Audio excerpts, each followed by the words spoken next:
Bonjour à tous! Aujourd'hui, nous allons parler odeur et couches lavables. Vous trouvez que vos couches lavables sentent mauvais dès le premier pipi, voire même dès la sortie de la machine à laver. Une odeur d'ammoniac ou de ferme se dégage de vos couches. Sachez que ce n'est pas normal. Il faut quand même savoir qu'il est possible que la couche du matin qui ait été portée pendant 12 heures sente un petit peu l'urine. En effet, l'urine du matin est très concentrée. Mais ça ne doit pas vous piquer le nez, l'odeur doit rester soutenable et ça ne concerne que les couches de la nuit. Également, si bébé a mangé un aliment comme l'asperge ou l'oignon, il est normal que la couche suivant son repas sente fort, mais ceci doit rester occasionnel. De même avec certains médicaments, voire pendant une période de déshydratation comme une gastro, ou bien lors de poussées dentaires, les couches peuvent sentir un peu fort, mais de nouveau, ceci doit rester occasionnel. Donc hormis ces cas, une couche lavable, propre ou sale, ne doit pas sentir mauvais.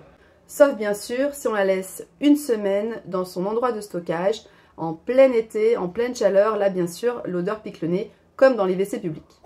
Je vais vous expliquer dans cette vidéo comment remédier à ce problème de mauvaise odeur qui peut être embarrassant si une autre personne que vous change la couche de votre bébé. Sachez que si ce problème de mauvaise odeur n'est pas réglé, il peut engendrer des problèmes bien plus importants que je vais vous expliquer dans cette vidéo.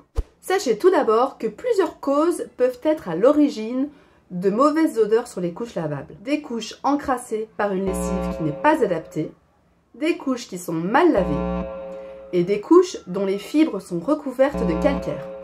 Pour chaque problème, une solution. Mais d'abord, il faut savoir quel est votre problème. Et pour cela, je vais vous donner des tests à réaliser chez vous. Problème numéro 1, une mauvaise routine de lavage. Sachez que j'ai moi-même rencontré des problèmes de mauvaise odeur quelques semaines après avoir commencé les couches lavables avec mon premier enfant. Entre les problèmes de fuite et de mauvaise odeur, c'est vrai que des fois on pourrait un petit peu se décourager, mais c'est là où il faut persister parce qu'on finit toujours pas s'en sortir. De mon côté, la cause des mauvaises odeurs était que je suivais simplement les recommandations du fabricant de couches lavables et que je passais mes inserts à 40 degrés. Les recommandations de Bambino Mio pour ne pas les citer. Sachez que 40 degrés n'est pas une température suffisante pour tuer tous les germes, virus et bactéries qui peuvent causer des mauvaises odeurs. Pour venir à bout de ces micro-organismes, une température de 60 degrés est recommandée. Il n'est pas nécessaire de toujours laver vos couches à 60 degrés, surtout si vous voulez limiter votre consommation d'électricité et que vous voulez préserver au maximum vos scratchs. Mais il est très important de le faire régulièrement, environ une machine sur 3. Ici, depuis que je lave mes couches à 60 degrés lors de mon deuxième cycle, je n'ai plus eu aucun problème de mauvaise odeur. Donc, petite parenthèse, je vous rappelle que les couches lavables se lavent impérativement en 2 cycles. Un premier cycle de rinçage à froid sans lessive pour enlever un maximum de sel et d'urine. Puis un second cycle long, type cycle coton, à 40 et 60 degrés régulièrement. Si vous sautez ce premier cycle de rinçage, sachez que vos couches seront lavées dans une eau remplie d'urine et de sel. Donc c'est la cata. Voici à quoi peut ressembler l'eau d'un cycle de rinçage. Il faut également que vos couches soient bien rincées, que tout résidu de lessive soit éliminé. C'est pour ça qu'il vaut mieux éviter les machines et les cycles trop économiques en eau. Déjà, premièrement, si vous rencontrez des problèmes de mauvaise odeur et que vous lavez toujours vos couches à 40, essayez de les laver à 60 et peut-être que le problème sera déjà réglé. Méfiance! Surtout ne passez pas à 60 degrés les culottes hamac, également l'angeline, qui ne le supporteraient pas. Voilà, ces surcouches s'abîment vraiment à 60 degrés. Vous pouvez le voir ici avec la marque hamac, la couche est dédoublée. Alors, elle est utilisable, mais elle est vraiment abîmée, on ne peut pas la revendre, c'est pas terrible de s'en servir. Le pull à l'intérieur même risque de craqueler et la couche l'angeline la fuit complètement. L'urine n'est plus du tout retenue par la culotte. Donc mettez simplement ces culottes-là avec votre linge quotidien. Si vous vous rendez compte, grâce à cette vidéo notamment, que votre routine de lavage n'était pas adaptée, il faut à ce moment-là que vous procédiez à un décrassage pour repartir du bon pied. Pour cela, faites tremper toute une nuit vos couches dans un bain d'eau chaude et de percarbonate ou de vaniche si vous préférez. Mettez assez d'eau pour recouvrir vos couches et pas besoin de mettre de l'eau bouillante. L'eau la plus chaude de votre robinet est suffisante. Si le lendemain vous retrouvez une eau jaunâtre, c'est qu'en effet vos couches étaient mal lavées et qu'elles étaient sales en profondeur. Elles étaient encrassées. N'hésitez pas à ce moment-là à rincer vos couches et à renouveler l'opération de décrassage jusqu'à ce que l'eau ne soit plus jaune. Petit conseil, privilégiez un contenant clair pour réaliser votre décrassage, pas comme moi ici dans un évier en inox, comme une baignoire par exemple, ou une bassine plutôt claire, puisque ça vous permettra de juger plus facilement la couleur de l'eau. De plus, si vous ne souhaitez pas attendre toute une nuit, mettez vos couches à tremper 4 heures minimum. Problème numéro 2, une lessive inadaptée ou surdosée. Sachez que le choix de la lessive ainsi que son dosage sont des points très importants en couche lavable. Il est impératif de ne pas utiliser de lessive à base de savon de Marseille ou de glycérine. Pourquoi? Parce que ces ingrédients encrassent les couches. Ils déposent un film gras sur les fibres.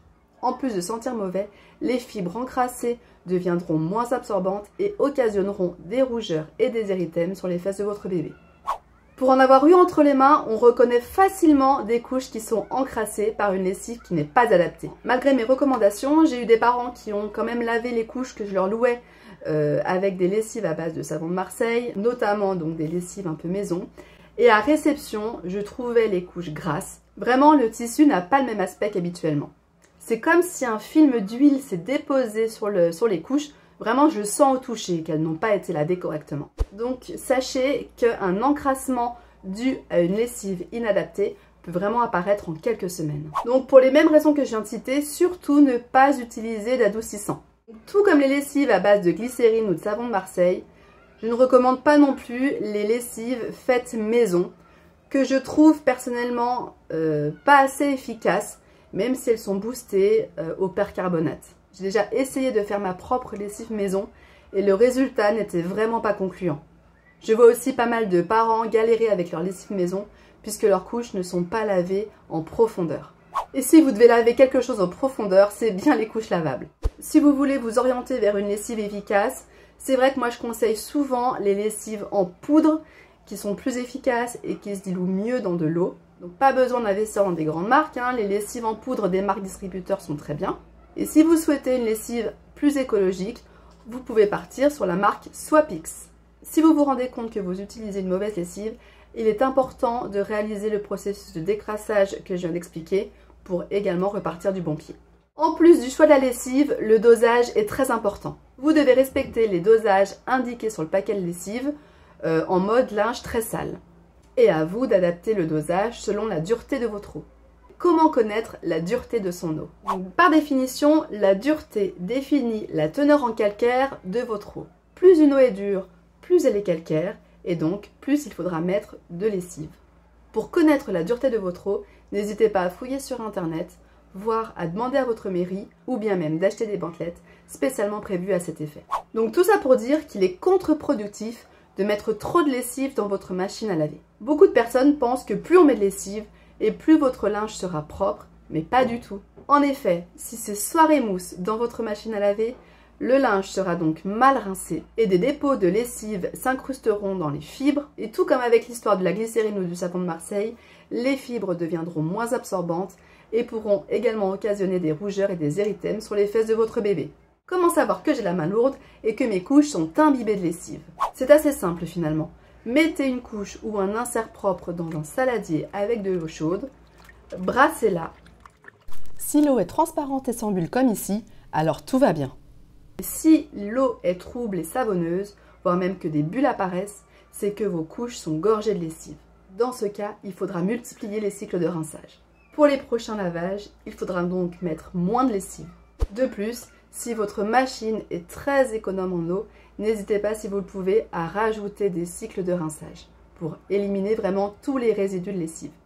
Problème numéro 3, mon eau est très calcaire. Comme je viens donc de l'expliquer, une eau qui est très dure est donc très calcaire.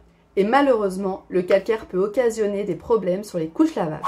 En effet, le calcaire, à force de lavage, se dépose sur les tissus, sur les fibres. Les fibres deviennent rêches et comme avec la glycérine, le savon de Marseille, la lessive en surdosage, les fibres deviennent moins absorbantes, elles peuvent sentir mauvais et occasionner des rougeurs et des érythèmes sur les fesses de votre bébé. Si vous avez une eau très dure à la maison et des mauvaises odeurs avec vos couches, n'hésitez pas à faire un bain de vinaigre avant de faire un décrassage. Le bain de vinaigre va dissoudre le calcaire présent sur les fibres des couches et le décrassage va laver les couches en profondeur. Sachez que si vos couches sont remplies de calcaire, un décrassage seul n'aura que peu d'effet puisque le calcaire va faire un effet barrière contre le vanish ou le percarbonate. Donc le bain de vinaigre est très important. Afin d'éviter tous ces problèmes de calcaire, vous pouvez parfaitement utiliser à chaque lavage un calgon. Et dans ce cas, diminuer la dureté de l'eau pour doser votre lessive. Et bien voilà, je pense avoir fait le tour du sujet concernant les mauvaises odeurs sur les couches lavables. J'espère sincèrement avoir pu vous aider. Surtout, n'hésitez pas à me poser des questions si vous en avez encore. Et on se retrouve bientôt pour une prochaine vidéo sur les couches lavables. À bientôt!